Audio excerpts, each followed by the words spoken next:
자, 중앙고 앞 시간에서 확신이 없어도 괜찮아. 그죠? 확신이 없어도 괜찮아는 수필입니다. 알아두셔야 되고, 말씀드린 것처럼 수필은 뭐예요? 개성적이면서 신비한 잡기적이고 교훈적이죠. 그래서 내용이 뭐였어? 앞 시간에서는. 꿈이 필요하다는 거죠. 그러려면 뭐가 필요해요? 일단 호기심하고 흥미를 느껴야 된다는 거죠. 그런데 지금 현재 우리 교육이라든가 사회에서는 뭐 한다는 거야? 입시 위주로 가기 때문에 흥미와 뭐에 호기심이 사라진다는 거죠. 물론 아주 운이 좋게 뭐 하는 거야? 그 호기심과 뭐의 흥미가 우연히 생겼고 그것이 발전되어서 성장하면서 뭐에 자신의 직업으로 이어진 케이스도 있었다는 거죠. 그런데 다들 그렇게 사는 건 아니기 때문에. 그래서 뭐에 긴급구 활동가가 뭐라고 말하는 거야? 가슴이 뛰는 일을 해라라고 하자 청소년들이 뭐 하는 거야? 당할 수밖에 없다는 거지. 여태까지 뭐 했으니까? 열심히 공부해서 좋은 대학 가라 이런 얘기밖에 안 들었거든. 그런데 갑자기 뭐 하는 거야? 가슴이 뛰는 일을 찾아서 해라? 그러다 보니까 뭐 하는 거야? 어떻게 보면 약간의 정체성의 혼란이 올 수도 있는 거지. 그래서 유추의 전개 방식 꼭 알아둬야 된다 그랬죠. 그죠? 유추의 전개 방식은 나올 가능성이 분명히 있어요. 물론 안 내도 그만이긴 하지만 그래도 내가 봤을 때 물어보는 게 당연하다고 생각을 하기 때문에 자 마지막 뒷부분 읽고 난 다음에 일단은 파악하고 난 다음에 필기할 테니까 보세요. 청소년기에 인생의 목표를 명명백백히 깨닫고 있는 사람은 몇이나 될까? 누가 사람이 어쩌라고 청소년기라고 또 이 사람은 뭐해? 인생의 목표를 명명백백히 뭐해? 깨닫고 있다고. 근데 이런 사람이 몇 명이나 될까? 이렇게 물어본 거지. 물어본 거지만 물어본 속에 뭐가 있다는 거야? 많다, 적다. 적다라는 거죠. 그죠? 이거 진짜 몇 명이나 될까? 이게 궁금하니까 몇 명이나 될까? 이렇게 말하는 거. 이런 걸 갖다가 뭐해? 서리법이라고 말할 수도 있는 거예요. 문제를 던졌지만 답을 갖고 있는 거죠. 그 다음, 요즘 젊은이들에게 꿈이 뭐냐고 물으면 누가 글 쓰니까 어쩌라고 요즘 젊은이들에게 꿈이 뭐냐고 물어본다고. 의사, 변호사, 언론인, 공무원, 교사 등 직업을 말하는 경우가 많대. 누가 청소년들이. 어쩌라고 꿈을 물어봤는데 직업을 말한다고. 그 직업에는 의사, 변호사 등등등이 있다고. 그럼 이 직업이 자기의 꿈일 수도 있겠지. 하지만 이 사람이 말하는 투는 뭐 하는 거야? 직업과 꿈은 다르다는 거지. 그 다음, 그러나 지금처럼 급변하는 세상에서 뭐가 세상이 급변하고 있어? 평생 몸담을 직업을, 뭐가 직업은 뭐 본인이 평생 몸담을 곳이야. 찾는 일은 점점 더 어려워진다. 뭐가 직업 찾는 것이 어쩌라고 어려워진다고. 인생의 목표는 직업으로 수렴되지 않으므로 뭐가 인생의 목표가 어쩌라고 직업으로 수렴되지 않는다고. 수렴 어려운 단어예요라고 하기보다는 그지 수학 공부를 그렇게 하는데 수학에서 뭐해? 영에 수렴한다 이 말은 무슨 말이야? 영으로 몰려든다 이런 얘기죠. 똑같은 얘기예요. 그러니까 뭐 하는 거야? 너 인생의 목표가 뭐니? 그러면 전부 다 직업적으로 다 다가가고 있다는 거죠. 이해가심? 그런데 수렴되는 것이 아니래잖아.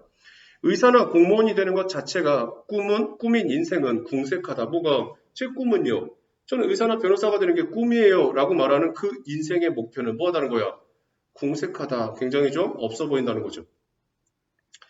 그 직업을 얻고 나면 누가 청소년이 어쩌라고 의사나 변호사의 직업을 얻고 난다고 더 이상 추구할 꿈이 없어지기 때문이다. 뭐가 청소년이 어쩌라고 그 꿈을 이루고 난 다음에 더 이상 이룰 꿈이 없다는 거죠. 그래서 어쩌라고 앞에 지르면 궁색해진다는 거예요. 오케이? 왜? 더 이상 없으니까. 한국의 많은 대학생들이 누가 대학생들은 한국의 많은 사람들이야 혼란과 방황을 빠져드는 것도 누가 대학생이 혼란과 방황에 빠져들어. 마찬가지래. 뭐가 이 상황이 마찬가지라고. 뭐가 마찬가지야? 궁색해지는 거. 그러니까 대학생들이 말한 것처럼 뭐예요? 혼란이라든가 방황에 빠지는 이유는 바로 뭐야? 꿈이 궁색하기 때문이야. 왜? 꿈을 뭘로 잡았으니까? 직업으로 잡았거든. 그럼 직업을 이루고 나면 더 이상 뭐해? 이룰 꿈이 없어지는 거지. 그러니까 난 뭐해? 뭔가 목표에서 이뤘는데 이루고 나니까 더 이상 이룰 게 없네? 난 왜 살지? 난 뭐 하고 있지? 이런 방황이라든가 그죠? 이런 어떻게 보면 혼란에 빠진다는 거죠. 대학 입학을 목표로 삼고 열심히 공부하던 고등학생, 누가 고등학생이 대입을 목표로 했어. 이 고등학생이 열심히 공부했어. 그 목표를 이루고 나면 이후에 무엇을 해야 할지 갈피를 잡지 못하고 불안해한다. 누가 고등학생이 어쩌라고 대학 가고 난 다음에 뭘 해야 될지 모른다고. 그래서 고등학생들이 뭐해? 갈피를 잡지 못하고 불안해한다고. 차라리 목표가 뚜렷했던 수험생 시절이 행복했다고 한다. 누가? 고등학생들이. 아, 차라리 수험생 그 시절이 행복해. 왜? 대학이라는 목표가 뚜렷하게 있었으니까. 그렇대. 그래서 일단 또다시 취직을 겨냥해 공부를 시작하는 것이다. 누가? 고등학생에서 대학생으로 간 사람이. 고등학교 때는 입시가 목표였고, 대학교 가고 난 다음에 뭐 한다는 거야? 공무원을 목표로 한다는 거지. 왜? 뭘 안정하면 목표가 뚜렷하지 않아서 뭐 하는 거니까? 자신의 정체성이라든가 혼란, 방황이 오니까. 자, 마지막. 그렇다면 꿈이 무엇이어야 하는가? 또다시 문제제기한 거지. 그것은 궁극적으로 이루고 싶은 그 무엇이다. 자기가 물어보고 뭐 하고 있어? 대답을 해주고 있지. 전개 방식도 이런 거 보여야 되는 거야. 예를 들어서 공무원이 되고자 한다면 누가 그 대학생이 아니면 누군가가 직업 그 자체를 꿈으로 삼기보다 누가 그 대학생이라든가 아니면 꿈을 이루고 싶은 사람이 어쩌라고 직업을 꿈으로 삼지 말라고 장차 공무원으로서 어떤 정책을 실현하여 지역사회나 시민사회에 어떻게 디자인하고 싶은가를 이상을 품어야 한다. 누가? 그 대학생이. 단순히 직업으로 삼지 말고 그 직업에서 활동할 수 있는 걸 목표로 삼으라는 거지. 그래, 나는 의사가 될 거야. 의사가 돼서 뭐 한다는 거야? 거기서 말한 것처럼 그 정책을, 의사의 어떤 의료 정책, 이런 것들을 갖다 실현할 수 있는 거, 지역사회 아니면 주민들에게 뭐 하는 거야? 자기가 베풀 수 있는 혜택. 이해가심? 이런 것들을 생각하게 되면 직업을 이루고 난 다음에도 해야 할 일이 이어진다는 거지. 그럼 더 이상 뭐해? 혼란이라든가 방황을 하지 않을 수도 있겠지. 그 얘기입니다. 또 똑같은 의사라 해도 오로지 돈벌이에만 혈안이 된 의사. 누가? 의사가 돈벌이에만 혈안이 됐다고. 환자들의 마음을 살피면서 그들의 삶의 질을 관심을 쏟는 의사. 누가? 의사가. 환자들의 마음을 살핀다고. 또한 이 의사는 이 환자들의 삶의 질을 관심을 갖는다고. 전혀 다른 인생을 살고 있다고 할 수 있다. 뭐가? 앞에 있는 의사와 뒤에 있는 의사는. 어쩌라고? 똑같은 직업의 의사이지만 삶은 다르다고. 아시겠죠? 가치 있는 삶을 꿈으로 갖기 위해서는 누군가가 어쩌라고? 가치 있는 삶을 꿈으로 갖는다고. 진정 중요한 것과 중요하지 않은 것을 분간하는 기준을 정해야 한다. 누가? 그 사람이. 어쩌라고? 기준을 정하라고. 기준은 뭔데? 거기 써있는 것처럼 진정 중요한 것에 대한 또는 좀 중요하지 않은 것에 대해서 이렇게 분류할 줄 알아야 된다는 거죠. 이는 청소년기의 적성검사 못지않게 중요하다. 뭐가? 이것이 뭔데? 기준을 정하는 거. 기준이 뭔데? 중요한 것과 중요하지 않은 것. 이것을 정하는 것은 적성검사 이상 못지않게 중요하다고. 그 표태를 확인했다면 누가? 학생이 전공이나 직업에 대한 확신이 다소 불투명해도 크게 상관이 없대. 그러니까 뭐야? 자신의 목표나 방향을 정했다는 거지. 근데 직업에 대한 확신이 조금 불투명해. 그래도 괜찮대요. 이미 우리의 꿈은 어떤 전공이나 직업에 머무르지 않는데 그 꿈을 실현하는 길은 여러 갈래로 나 있기 때문이라는 거지. 그럼 뭐야? 환자를 돌보고 싶다면 꼭 의사가 되는 것만이 능사는 아니지. 그잖아. 뭐 간호사가 될 수도 있는 거고 간호사가 되기 싫으면 조무사가 될 수도 있고 조무사도 뭐도 아니면 뭐 하는 거야? 진짜 자원봉사자가 돼야 되지. 이해가시? 그런 것들 간병인이 될 수도 있는 거고. 자, 삶의 궁극적인 목표가 분명한 사람은 난 삶의 목표가 분명해. 얼핏 눈에 잘 띄지 않는 비좁은 새길을 찾아내고 이 사람은 새길을 찾아낸다고. 새길이 뭔데? 거기 써있는 것처럼 얼핏 눈에 잘 띄지 않는 비좁은 길이라고. 없는 길도 뚫을 수 있다. 이 사람은 없는 길을 뚫을 수 있다고. 그럼 뭐 할 수 있다는 거야? 쉽게 말하면 개척할 수 있다는 거지. 그냥 없다고 좌절하는 게 아니라 그 속에서 뭔가 작은 희망, 불씨, 그죠? 가능성을 발견한다는 거죠. 그 과정에서 부딪히는 난관에 좌절하지 않고 실패를 무릅쓰고 계속 전진하는 힘도 바로 그러한 열정에서 솟아나온다는 거죠. 그런 얘기입니다. 자, 필기하세요. 청소년기 앞에 가로해시고. 자, 청소년기에 인생의 목표를 명명백백히 깨닫고 있는 사람은 몇이나 될까? 가로 닫으시고요. 써놓으세요. 의문을 제기하여 청소년기에 인생의 목표를 뚜렷이 깨닫고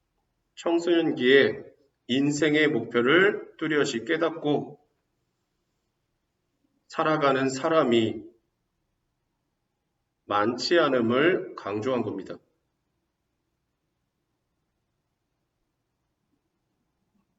콤마 찍고 뭐 서리법이죠, 일종의. 요즘 젊은이들 앞에 그러시고요. 젊은이들에게 꿈이 무엇이냐고 물으면 의사, 변호사, 언론인, 공무원, 교사 등 직업을 말하는 경우가 많답니다. 가로 닫으시고요. 써놓으세요. 직업을 꿈으로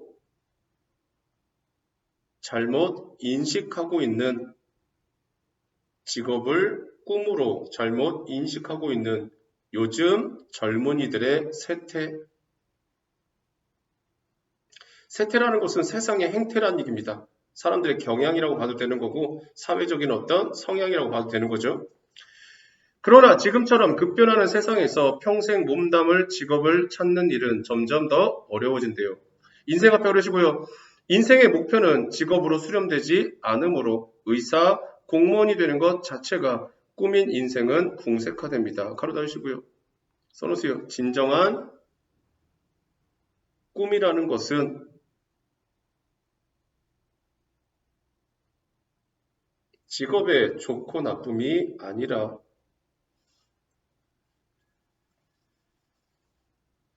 이상과 가치 있는 삶을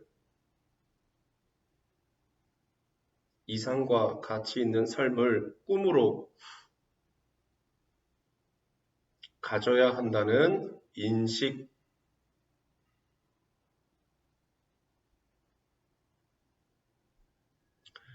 그 앞에 그러시고요. 그 직업을 얻고 나면 더 이상 추구할 꿈이 없어지기 때문이다. 가로 닫으시고요. 써놓으세요. 직업이 인생의 목표일 수 없는 이유.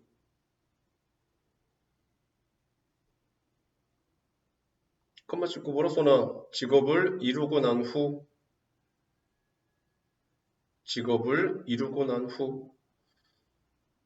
목표가 상실되기 때문. 그래서 뭐 하는 거야? 목표를 잡으면 안 된다는 거죠. 한국의 많은 대학생이 혼란과 방황에 빠져드는 것도 마찬가지입니다. 대학 앞에 그러시고요. 대학 입학의 목표를 삼고 열심히 공부하던 고등학생, 그 목표를 이루고 나면 이후에 무엇을 해야 할지 갈피를 잡지 못하고 불안해한다. 가로 닫으시고요. 써놓으세요. 대입 역시 인생의 목표나 꿈이 될 수 없음을 보여줌.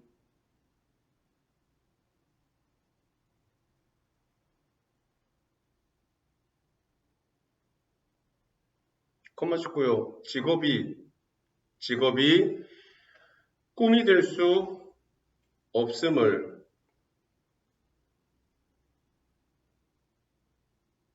다른 조건의 예로 설명.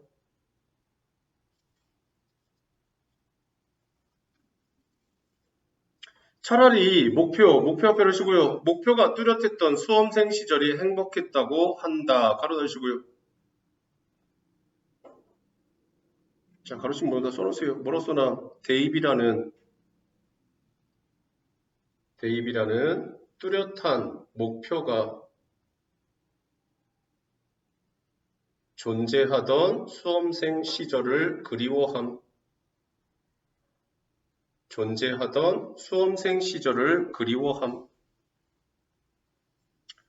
그래서 일단 또다시 취직을 겨냥해 공부를 시작하는 것이 됩니다. 그렇대요. 그러니까 거기 취직에다가 비추시고 뭐라고 써야 돼? 또 다른 목표 설정이라고 써놓으면 되겠죠. 자, 여기까지 사설 하나 그시고요. 여기까지가 바로 중간입니다. 누누이 말하지만 글의 종류가 수필인데요. 수필은 형식이 없는 게 아닙니다. 형식이 있어요. 다만 자유로울 뿐이죠. 그래서 처음, 중간, 끝 중에서 처음 부분 끝냈고 여기까지가 중간입니다. 중간이라고 쓰시고 선 하나 찍고 쓰세요. 인생의 목표가 뚜렷하지 않은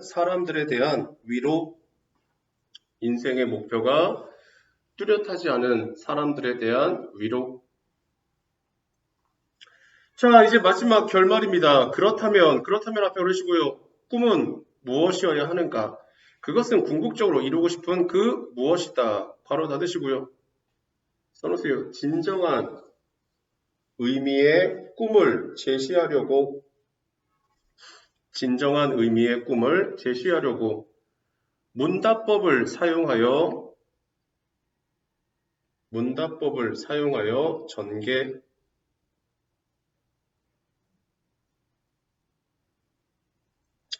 예를 들어 또 예시죠. 공무원이 된다고 하재요. 직업 그 자체를 꿈으로 삼기보다는 장차 앞에 두시고요. 공무원으로서 어떤 정책을 실현하여서 지역사회, 시민사회 어떻게 디자인하고 싶다는 이상을 품어야 한다. 가로 닫으시고요. 자, 이게 바로 써놓으세요. 자신이 선택한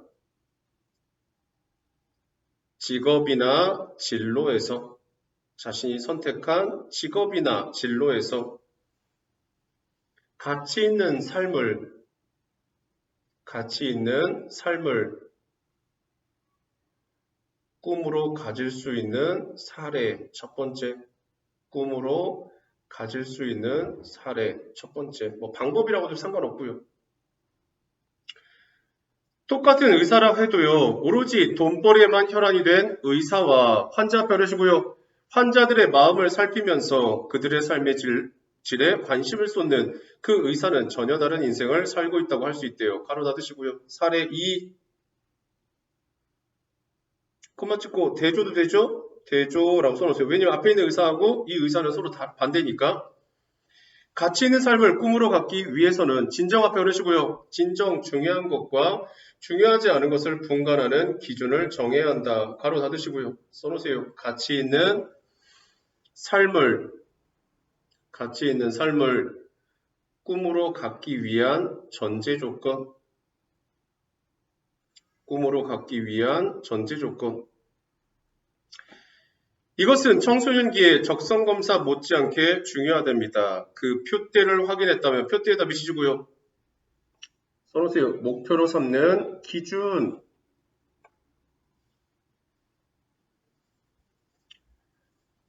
전공이나 직업에 대한 확신이 다소 불투명해도 크게 상관이 없답니다. 이미 우리의 꿈은요, 어떤 전공, 직업에 머무르지 않으며 그 꿈을 실현하는 길은 여러 갈래가 나 있기 때문이라는 거죠.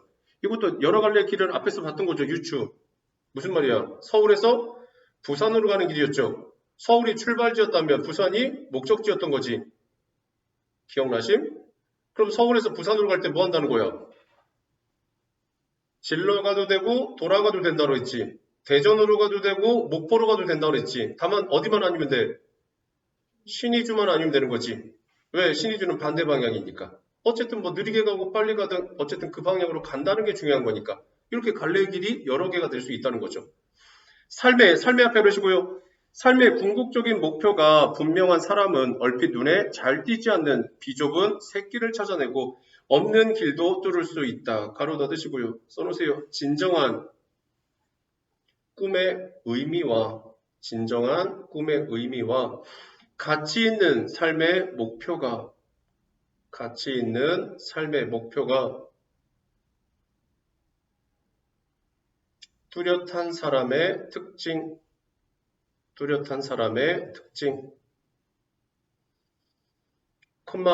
열정과 노력이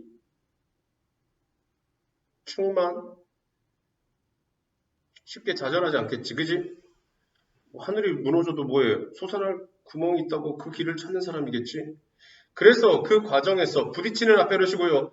부딪히는 난관에 좌절하지 않고 실패를 무릅쓰고 계속 전진하는 힘, 가로 닫으시고요.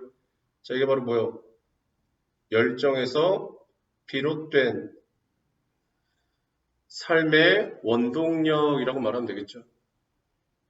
바로 그러한 열정에서 솟아오른답니다.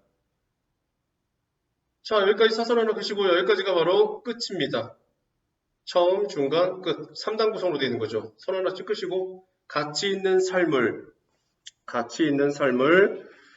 꿈으로 삼아야 하는 이유입니다. 꿈으로 삼아야 하는 이유.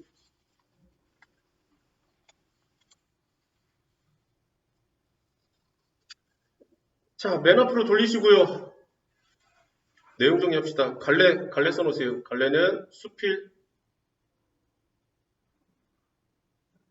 가로 열고 뭐에 중수필적 성격이 있는 거죠.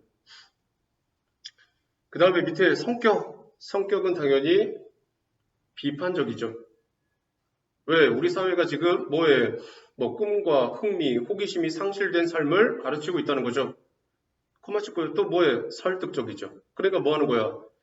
호기심과 흥미 있는 삶을 지녀라. 그냥 단순히 직업을 뭐 하는 거야? 꿈으로 삼지 마라.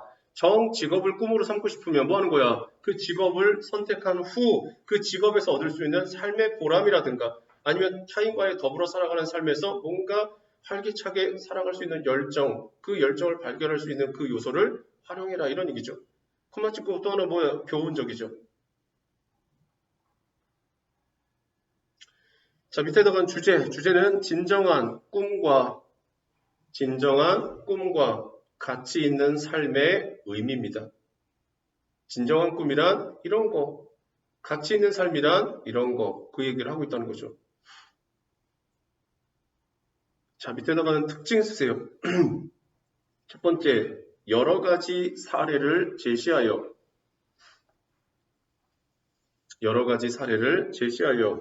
글쓴이의 견해에 설득력을 강화. 내 말이 맞다니까? 왜? 진정한 삶이란 이런 거야. 꿈이 있는 삶이 이런 거지. 예를 들면 이런 경우지. 어때? 맞지? 이런 식이죠. 두 번째, 묻고 답하는 방식을 사용하여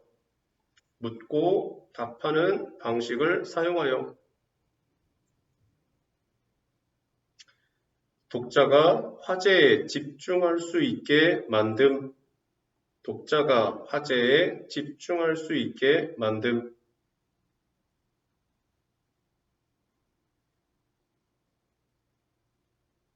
세 번째, 처음, 중간, 끝 3단 구성. 처음, 중간, 끝 3단 구성. 형식적 자유로움은 있다. 형식은 있는데 형식적 자유로움이 있다는 거예요. 구성하는 방식에 따라서. 네 번째, 여러 가지가 있겠지만 유추의 전개 방식을 사용하여 독자의 이해를 아셔야 됩니다. 참 어려운 내용은 아니었던 거였고요. 말씀드린 것처럼 시험 문제가 어렵기 때문에 여기서 나올 수 있는 문제, 누누이 말했죠. 단원별로 여러 문제를 낼 수가 없어요. 그러니까 여기서도 세 문제, 정말 많다면 네 문제가 나오는데 세 문제가 적절하겠죠? 그 세 문제가 뭐가 나오냐는 게 문제죠. 아시겠죠? 처음으로 물어본다면 당연히 윗글의 내용과 일치하는 것은 일치하지 않는 것을 아니면 윗작품에 대한 설명이다. 적절한 것은 적절하지 않은 것은 나오겠죠. 두 번째는 전개 방식을 물어볼 가능성이 상당히 있어요. 물론 안 되면 그만이겠지만 아시겠죠? 그 다음에 세 번째는 진정한 삶의 가치, 꿈을 통해서 나타내는 말한 것처럼 문학 작품을 할 수도 있는 거고요. 아니면 그냥 사례로 예시를 제시할 수도 있는 거죠. 아시겠죠? 그 정도입니다. 자, 넘겨보세요. 정지용의 비입니다. 정지용의 비.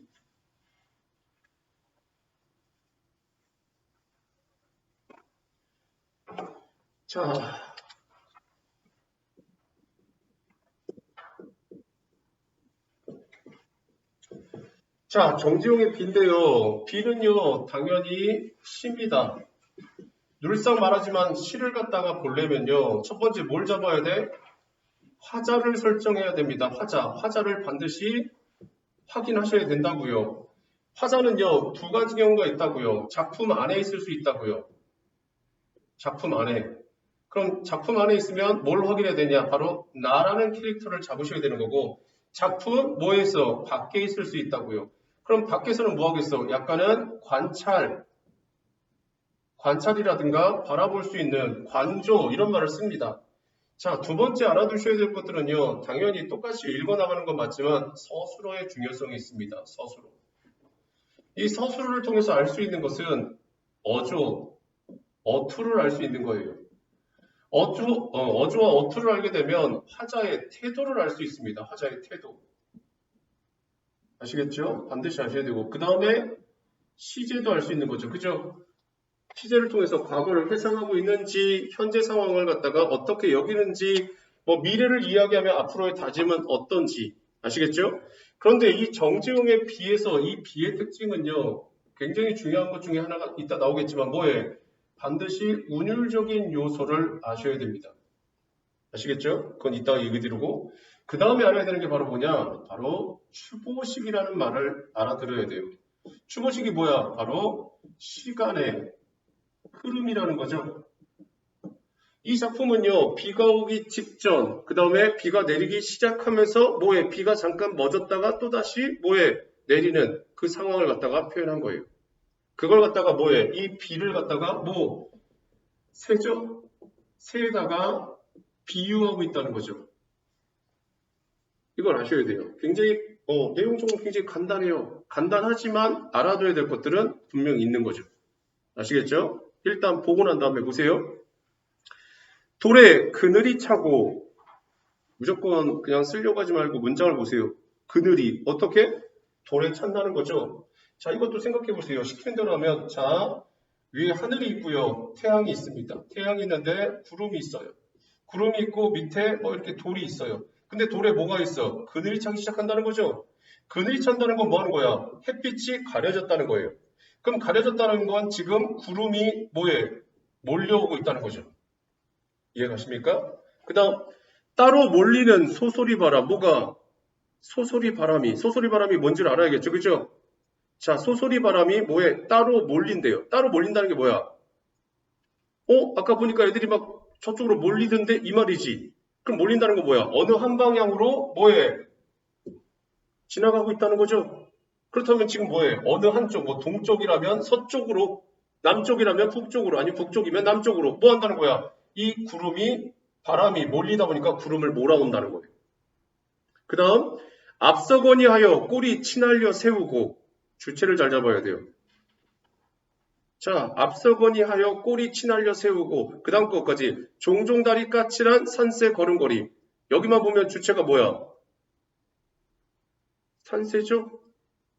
산새가 뭐하고 있다는 거야? 내가 그림은 잘 못 그리지만 자, 산새가 이렇게 있으면 뭐 한다는 거야? 이렇게 뭐 몸이 있고 꼬리를 이렇게 치달려 세웠다는 거죠. 이해가십니까? 보세요. 앞서거니 하여 꼬리 치날려 세우고 종종 다리 까칠한 산새 걸음걸이. 이것만 놓고 보면 뭐예요?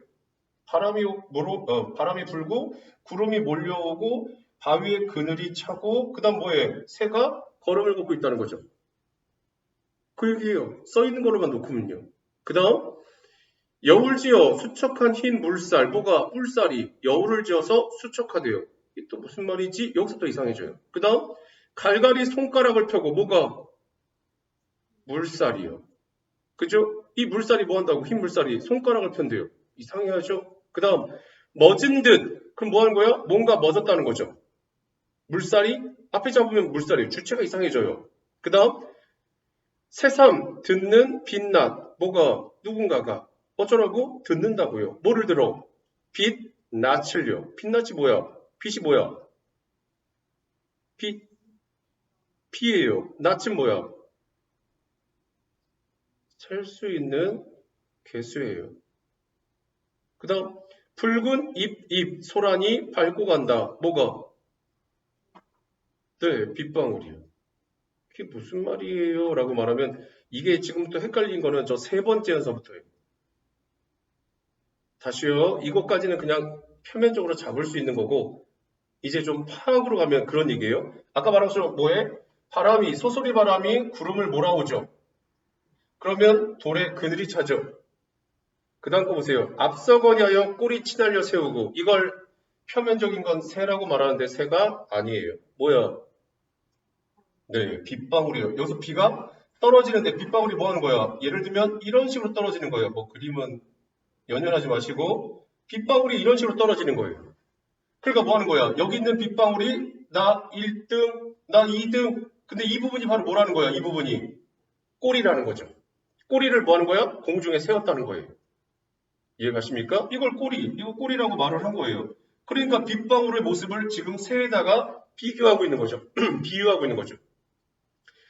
앞서거니 하여 꼬리 치날려 세우고 종종 다리 까칠한 산새 걸음걸이. 어려운 말이죠 이거. 표면적으로 말하면 산새가 걷는 거죠. 산새 보통 어떻게 걸어? 뭐 이런 식으로 걷죠. 이런 식으로. 이런 식으로. 그죠? 근데 이거 산새 걸음걸이가 아니에요. 뭐야? 여기가 땅이야? 그럼 빗방울이 뭐 하겠어? 여기서 빗방울이 떨어지겠지. 그 옛날에 그 뭐야? 우유 광고 같은 거 본 적 있어? 본 적 없나? 우유가 있는데 우유 한 방울 똑 떨어지면 어떻게 돼? 사방으로 약간 뭐해? 우유방울이 튀지. 똑같은 경우 비가 떨어지면 땅바닥이 무슨 상태야? 비가 아직 안 온 상태니까 말라있지. 말라있으면 뭐해? 이렇게 빗방울이 여기 떨어졌다고 쳐. 떨어지면 어떻게 하겠어? 빗방울이 이쪽으로 이만큼, 이만큼, 이만큼 이렇게 퍼지겠지. 달게 퍼질 수도 있잖아요. 맞아. 근데 이 사람은 이렇게 퍼지는 걸 생각한 거예요. 그럼 이쪽에 또 빗방울이 떨어지면 이쪽에 빗방울이 또 떨어지면 이렇게 이렇게 되겠지. 그럼 마치 뭐 같은 거야? 산새가 걸어가는 발자국 모양이라는 거야. 이해가 심? 그게 지금 말한 것은 뭐야? 종종다리 까칠한 산새 걸음걸이라는 거야. 마치 빗방울이 하나둘씩 떨어지는 게 산새가 뭐 하는 거야? 까칠한 뭐야? 깡총깡총 뭐 걸어가는 것 같은 느낌이라는 거지. 물론 비가 오니까 산새가 또 역시 움직임을 나타낼 수도 있어. 그러니까 이건 약간의 복합적인 의미가 있는 거지.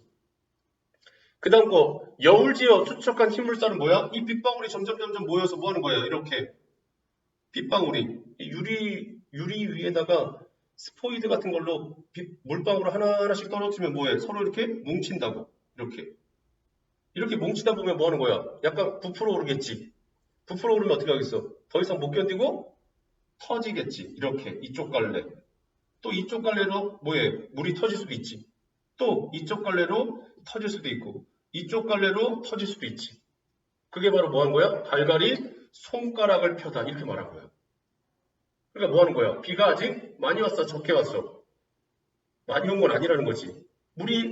비가 떨어지고 떨어져서 모여서 물에 어느 정도 뭐에 크기를 만들었어. 근데 그 크기가 버티다 뭐 하는 거야? 여러 갈래로 갈라지는 모습이야. 그걸 뭐라고 말한 거야? 갈갈이 손가락을 펴다 이렇게 말한 거야.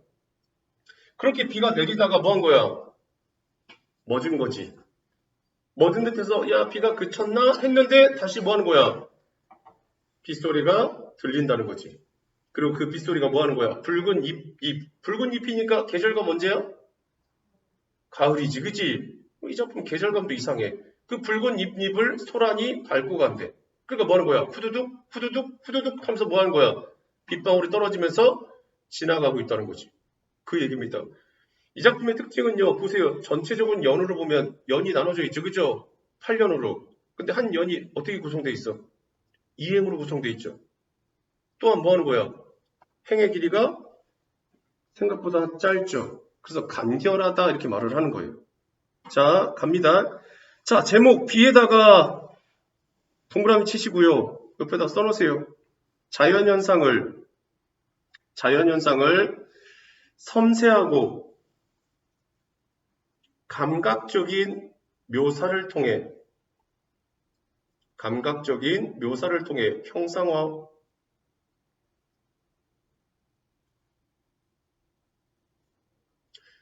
시에서 감각적이라고 말하면 뭐 생각해야 된다 그랬어? 이미지, 시각, 청각, 후각, 촉각, 미각 이런 것들이 드러나는 걸 감각적이라고 말하는 거야.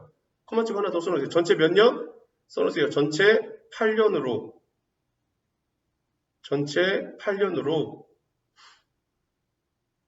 두 연씩 4개로 구성된 장면이라고 써놓으세요. 그러니까 뭐 한다는 거야? 1년과 2년이 한 장면, 3년과 4년이 두 번째 장면, 5년과 6년이 세 번째 장면, 7년과 8년이 네 번째 장면이라는 거야.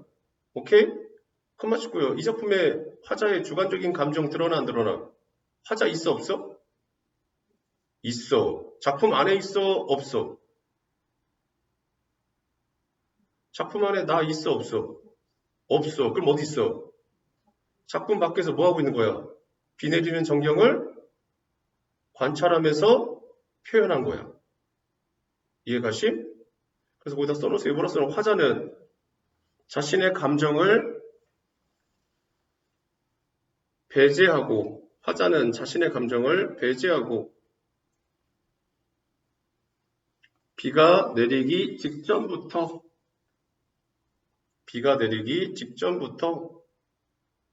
멈췄다 다시 내리는 과정을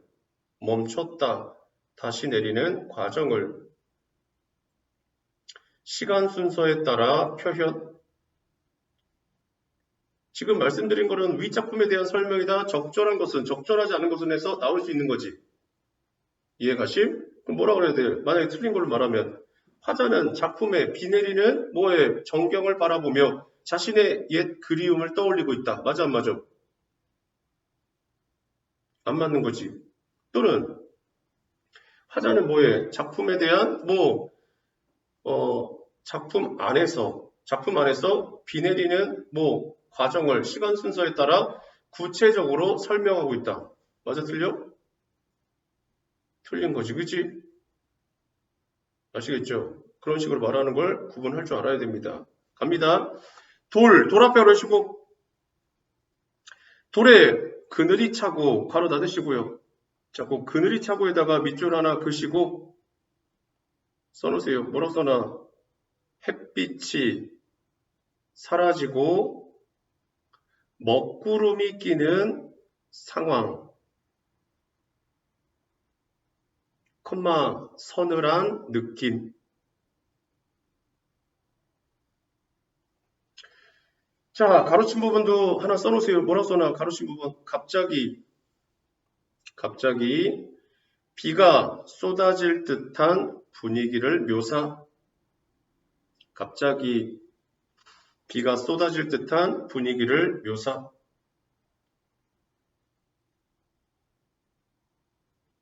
두 번째요. 따로 앞에 주시고요. 따로 몰리는 소소리 바람 괄호 닫으시고요.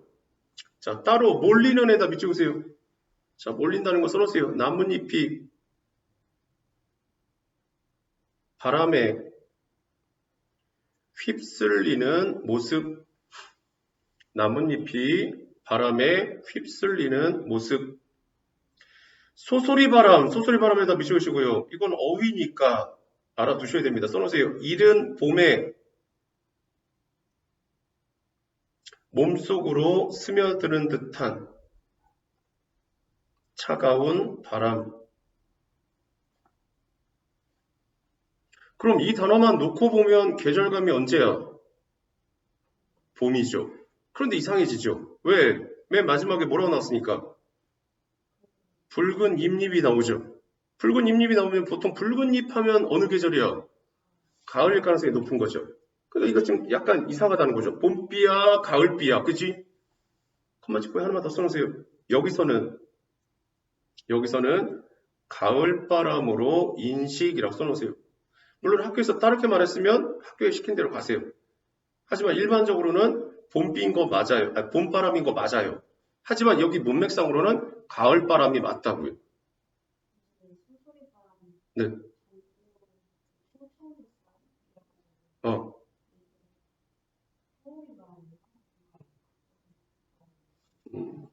그것도 틀린 건 아니에요. 근데 일반적으로 그냥 가을바람이라고 보는 게 맞아요. 여기 문맥상으로는. 아시겠죠? 자, 따로 몰리는 소소리 바람, 가로 닫으시고요. 가로친 문에서 써놓으세요. 뭐라 써나? 바람에 나뭇잎이 한 곳으로 쏠리고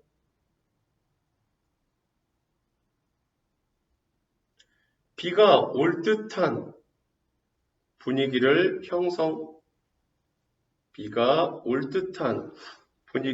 형성하는 겁니다. 자, 1년하고 2년 묶으세요.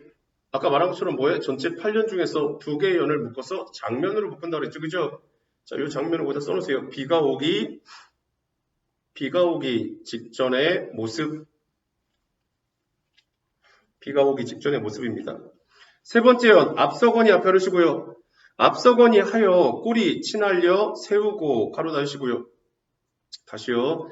앞서거니 하여 꼬리 밑줄세요. 꼬리 치날려 세우고.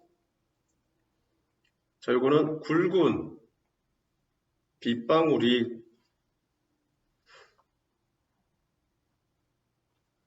땅에 부딪혀 튀는 모습, 땅에 부딪혀 튀는 모습입니다.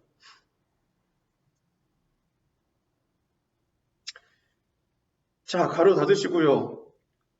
자, 가로침 뭐다 쓰세요. 빗방울이 떨어지기 시작하는 모습을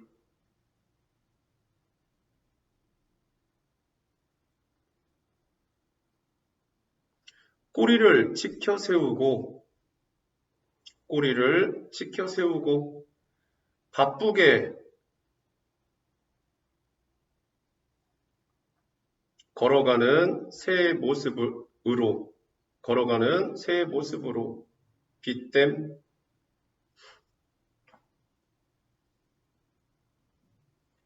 콤마 찍고요. 시각화라고 하나 쓰시고요. 표현법은 뭐야? 응? 표현법. 비는 뭐해?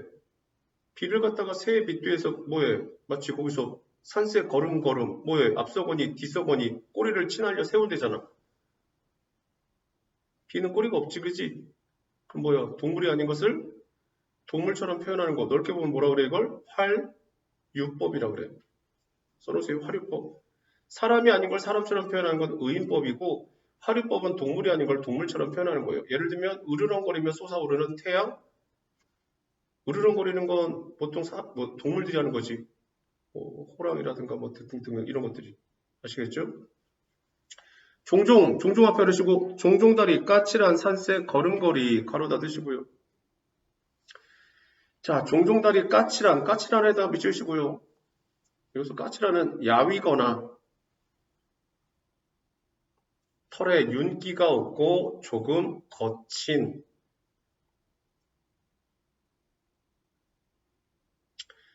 산새 걸음걸이에다 밑주시고요. 자, 이때 산새 걸음걸이도 뭐야? 써놓으세요. 세찬 빗줄기를 비유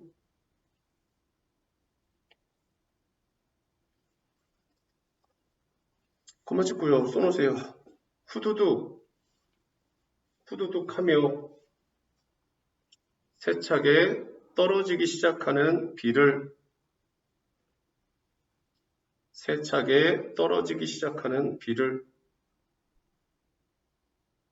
바쁘게 걸어가는 산새 걸음으로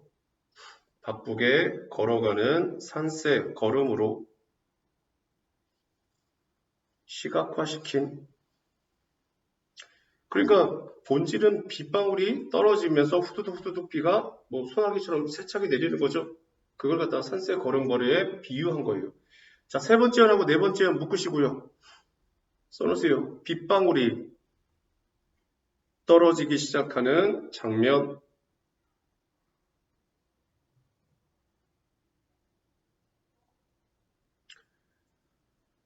자, 여울 앞에 놓으시고요. 여울지어 수척한 흰 물살 갈갈이 손가락을 펴고 괄호 닫으시고요. 다시 여울에다 미시고. 자, 여울은 어휘니까 써놓으세요. 강이나 바다에서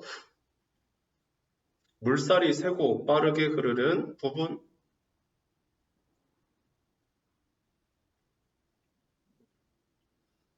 여울지어 수척한 흰 물살 갈갈이에다 미시고요. 갈갈이는 뭐요? 갈래 한 갈래 두 갈래 세 갈래 뭐 이런 것처럼 갈래 손가락 펴고 미치고요. 손가락 편다는 거 써놓으세요. 물줄기가 가늘게 나뉘어 흐르는 모습.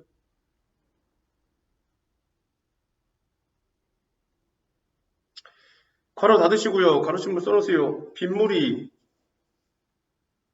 여울을 지어 흘러가는 모습을 형상화.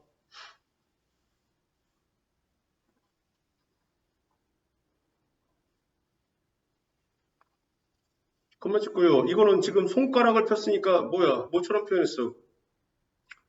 본질은 뭐야? 물의 흐름이지. 근데 물의 흐름이 갈래갈래 나뉘는 것을 뭐라고 표현한 거야? 손가락을 편다 그랬잖아. 무슨 법? 의인법. 손가락은 사람이니까.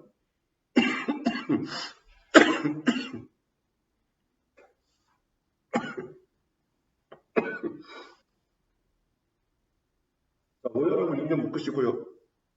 써놓으세요. 빗물이 여울이 되어 흐르는 장면입니다.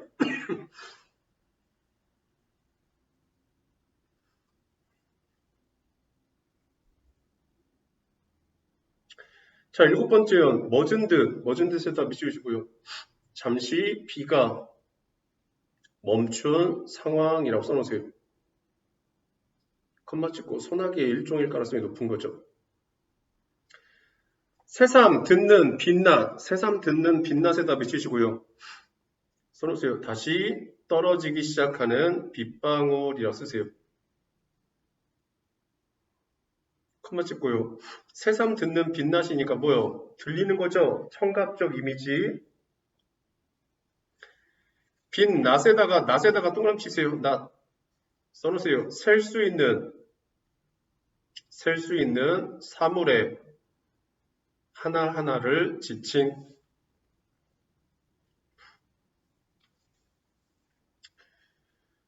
자, 마지막 붉은 앞에 오르시고요. 붉은 잎 소란이 밟고 간다. 가로 다시고 붉은 잎잎에다 미치시고요.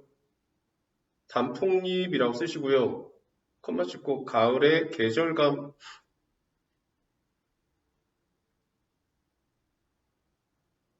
소란이는 뭐 미치시고 어수선하게 이런 얘기입니다. 어수선하게.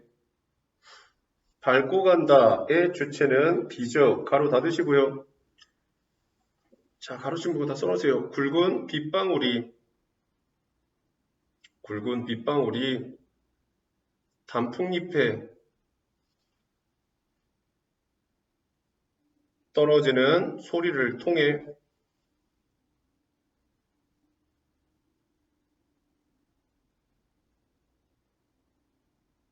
비의 수가 늘어나고 있음을 짐작.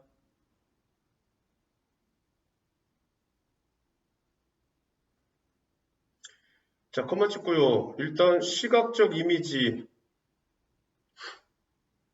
그 다음에 청각적 이미지, 붉은 잎잎 밟고 간다 이런 것들 컴마 찍고요. 화류법이죠. 왜? 밟고 가는 거는 사람만 밟는 건 아니고 동물도 밟는 거죠. 근데 빗방울은 밟는 건 아니죠. 동물이 아닌 걸 동물처럼 표현했잖아. 화류법까지 생각을 하셔야죠. 아시겠죠? 자, 마지막 7번째하고 8번째 묶으시고 써놓으세요. 빗방울이 단풍잎에 떨어지는 장면.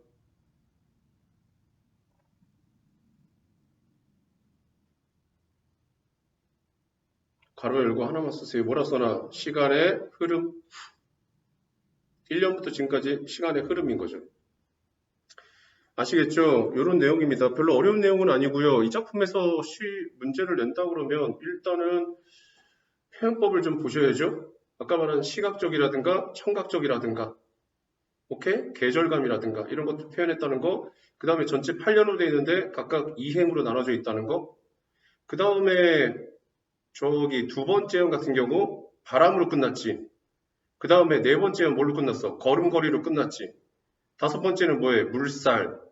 그 다음에 7번째는 빛낮. 이런 식으로 끝났지. 그러니까 종결이 어때? 맨 끝에처럼 밟고 간다. 다로 끝나는 것 유일하게 하나지. 다 뭐예요? 명사형으로 끝났다. 이런 식으로 말을 한다고. 그런 것도 볼 줄 알아야 돼. 그러니까 한 행이 뭘로 마무리됐는가 이런 것들도 볼 줄 알아야 된다고. 자, 앞에 넘기시고 내용 정리. 자, 갈래는요. 자유시, 서정시.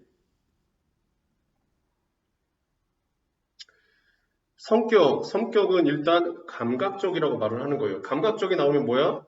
이미지, 무슨 이미지? 심상보, 시각적인 거, 청각적인 거. 아시겠죠? 그 다음에 묘사적이라고 써놓으세요. 무슨 묘사를 했어? 비가 내리기 직전서부터 비가 내리기 시작하면서 여울 졌다가 멈췄다가 다시 흐르는 그런 모습. 세 번째, 비유적. 비가 내리는 모습을 새 종종 걸음에 빗댄 거거든요. 아시겠죠? 자, 주제는 뭐 쉽죠? 비가 내리는 정경이라고 써놓으세요. 비가 내리는 정경.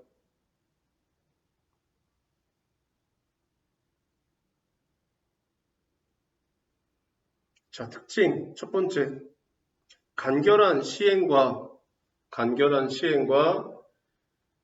규칙적인 연애 구성을 보여줌.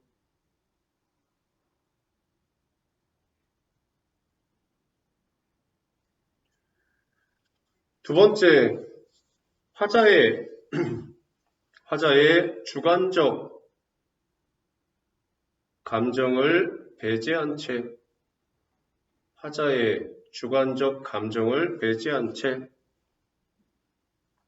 자연 현상만을 묘사했다는 것. 세 번째, 시각, 청각 등의 다양한 감각적 표현을 사용했다는 것. 네 번째는 써놓으세요. 비의 모습을 새에 빗대어 표현, 화류법, 의인법, 그 다음에 다섯 번째, 비오기 직전부터 멈췄다 다시 내리는 과정을 시간의 흐름에 따라 전개, 다른 말로 시상전개 이렇게 말해도 상관없어요. 시상전개가 결국 시의 흐름이거든요. 자, 마지막 여섯 번째, 각 연을 다양한 종결 표현으로 나타냄. 명사형으로 종결했다고도 해도 되는 거고요. 아니면 평서형, 간다 이런 식으로도 종결했다는 것도 되고요. 아시겠죠?